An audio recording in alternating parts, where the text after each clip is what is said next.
Hey guys, my name is Sive and welcome to today's video. Today I'm going to be talking about my March wrap-up and all of the books that I read in March. I read a lot of really cool books this past month and I'm excited to chat with you about them, so let's just get right into it. The first book I read this month was Honey Girl by Morgan Rogers, and this book is a romance contemporary.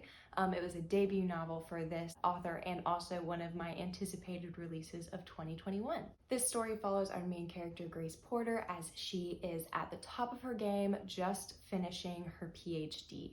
After a huge sense of accomplishment, she and two gal friends decide to head off to Las Vegas as a little celebratory trip. This trip goes awry when Grace Porter finds herself drunk and in front of an altar marrying a gorgeous, mysterious woman. She then proceeds to absolutely freak out because Grace Porter is the most organized and always has a plan and always sticks to the plan. She begins to explore the idea of being married to this mysterious person, and they eventually reconnect and start a friendship. This book touches on family and love and blossoming new friendships, as well as human desire and connection.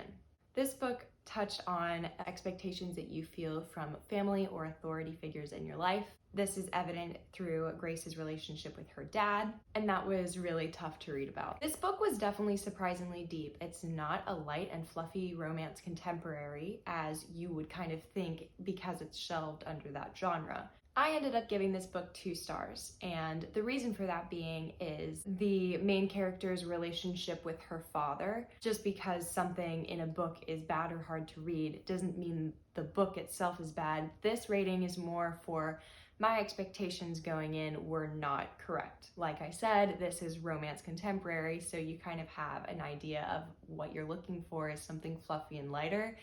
I found myself incredibly frustrated reading these interactions between Grace and her dad. He is absolutely not empathetic, not even slightly sympathetic, or even seeking to understand. His way goes no matter what. This wouldn't be nearly as frustrating if I didn't hear from Grace Porter in her outward talking as well as her inner monologue. I need to stand up to my dad, like, I know what I want. I just want to be free from these expectations and just take a break. Again, context, she just completed her PhD. She's literally been in school for decades and she just wanted a break. And the monologue with her father was very like, you're at the top of your game, like, just keep going. And she was like, I need a break. And he's like, don't do it. And I'm like, you're 28.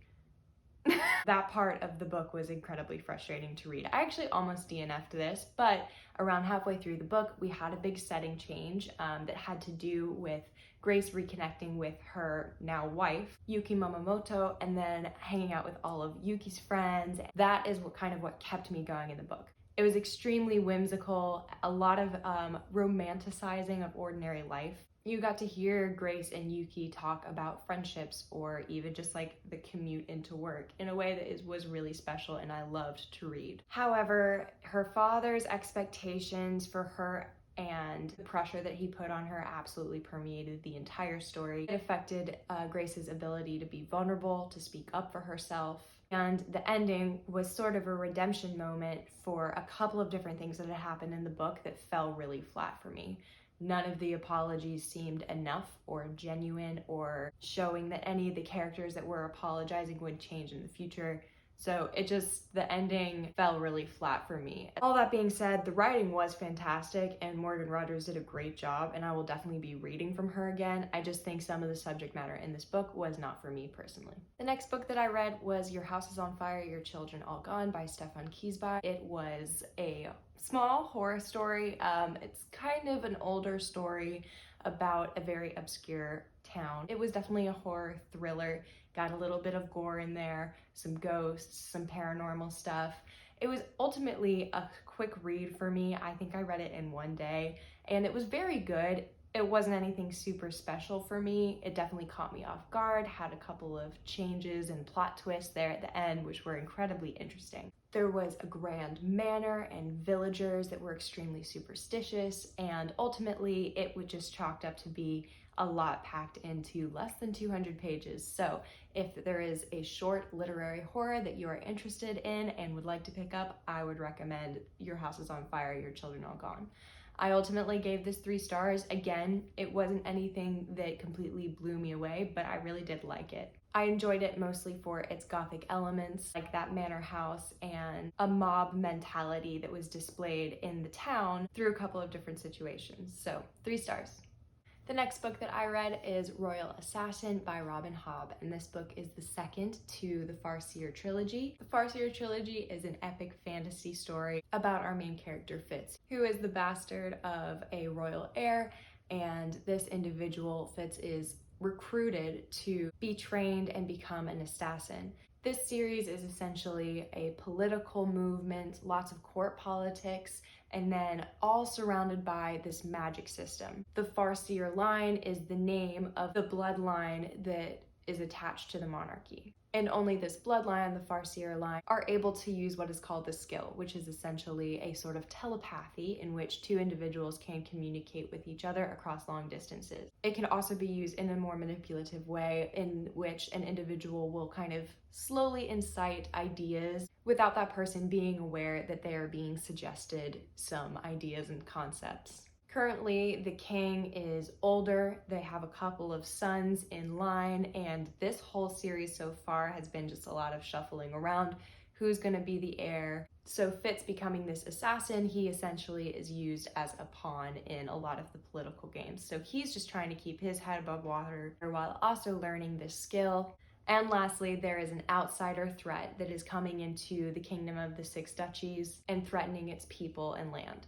Robin Hobb's ability to craft characters that I care about for days after I finish a book is marvelous. Reading it is an absolute joy. I enjoy all of the character layers and the different plots and subplots that Robin Hobb has masterfully crafted.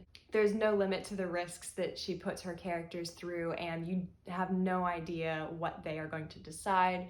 Her characters are not predictable, which just kept me on the edge of my seat the entire time. The first book, Assassin's Apprentice, was good and I liked it, but this, however, I gave 5 stars. Absolutely incredible, and I am a little bit scared to read Assassin's Quest, which is the last book. I'm probably gonna get my heart ripped out, but you know, that is the price we pay. So yes, 5 stars for Royal Assassin. The next book I read was a memoir by Matthew McConaughey. His Green Lights memoir came out a couple of months ago, and it is a nonfiction retelling. It's a story of his life. It's of how he got into show business.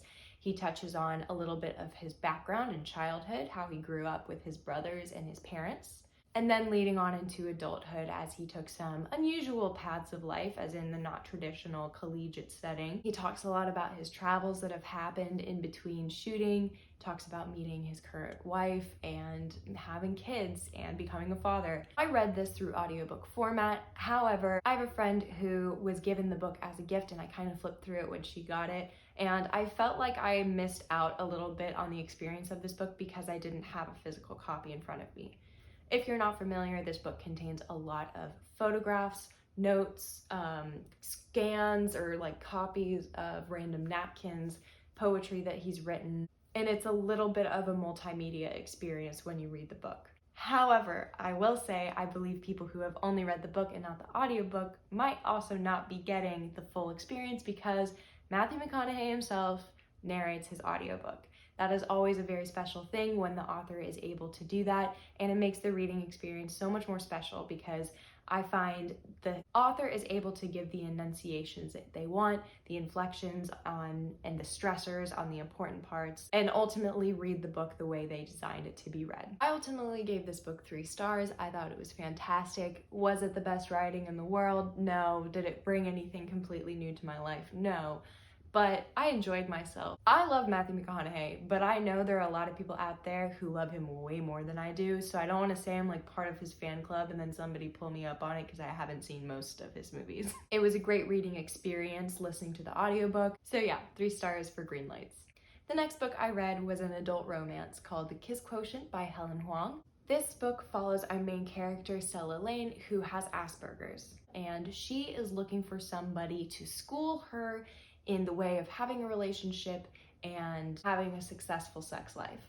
She ultimately decides to reach out to an escort whose name is Michael to basically show her the ropes on everything. This book was extremely funny, very easy to root for these characters. It was steamy, it talked about family and power and money, and it was absolutely refreshing, totally heartwarming. This is actually her debut novel. I know she has a couple of other books out, but this is my first book that I'm reading from her.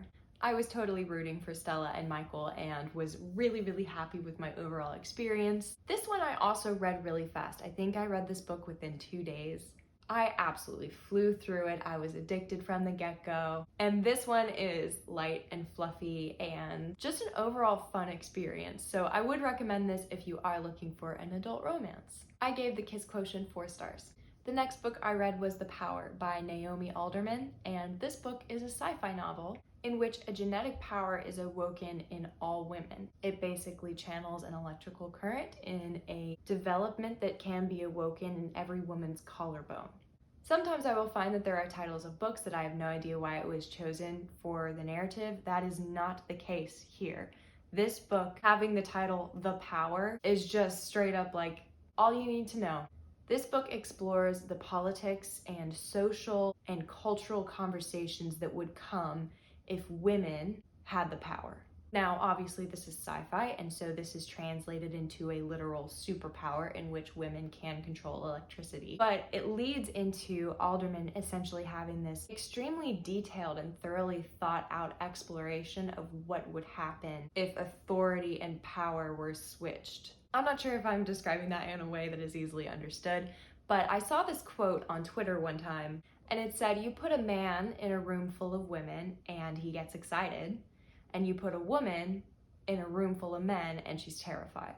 This book is that, but if you flip the roles of men and women. Crazy interesting about power dynamics, politics, and community. It also has this kind of like side plot line in which an individual is coming up with kind of a cult take on what is going on, in which this person takes this new awakening of a power at a spiritual angle. I thought that was an incredibly interesting addition to the narrative, and I really enjoyed that.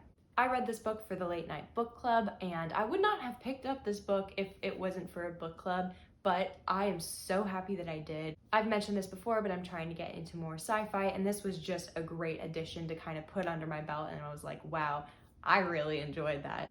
When I first finished the book, I gave it 3 stars. However, it's been a couple of weeks maybe now that I've finished it, and I would like to say that I might bump that up to 4. I know in wrap-ups I'm supposed to give like a solid, like this is how many stars I gave it, but I don't know. It's 3 or 4. It's probably 4. And the last book that I read in the month of March was All the Stars and Teeth by Adeline Grace. This book is a YA fantasy that I actually reread. I read this for the first time in July of last year, a couple of months after it came out. This book follows our main character, Amora Montara, and she is the princess of this land called Visidia. Visidia is made up of a number of different islands. Each island has their own type of magic that they practice.